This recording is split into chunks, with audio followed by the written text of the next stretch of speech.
আজ আমরা চলে এসেছি কষে ঘষা রেস্টুরেন্টের মহাভোজ থালি খেতে। প্রথমেই আমরা নিয়েছিলাম ফিশ ফ্রাই। সত্যি বলতে কি সেটা খেতে খুবই অসাধারণ ছিল। তারপর আমরা চিংড়ি এবং মাটনের একটি মহাভোজ থালি নিয়েছিলাম, যেখানে ছিল ভাত, ঝুরি ঝুরি আলু ভাজা, ডাল, শুক্তো, ধোকা, মাটন, পোলাও আর মিষ্টি। আর সঙ্গে পাঁপড় ভাজা আর বেগুন ভাজা ছিল। বাঙালি রেস্টুরেন্টের মধ্যে কষে ঘষা খুব একটা সুন্দরই রেস্টুরেন্ট, এখানে খাবারের টেস্ট এবং গুণমান দুটোই খুবই ভালো।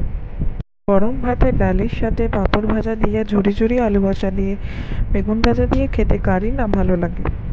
শুক্তোটা বেশ টেস্টি ছিল, গরম ভাতে খাওয়ার জন্য খুবই অতুলনীয়।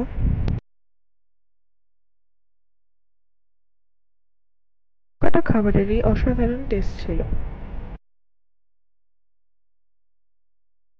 ওটা খাবারের মধ্যে বরাবরই আমার ফেভারিট পোলাও আর কষা মাংস।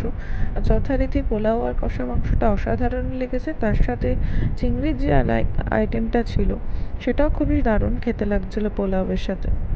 সবশেষে পাতে চাটনি আর একটা গরম রসগোল্লা।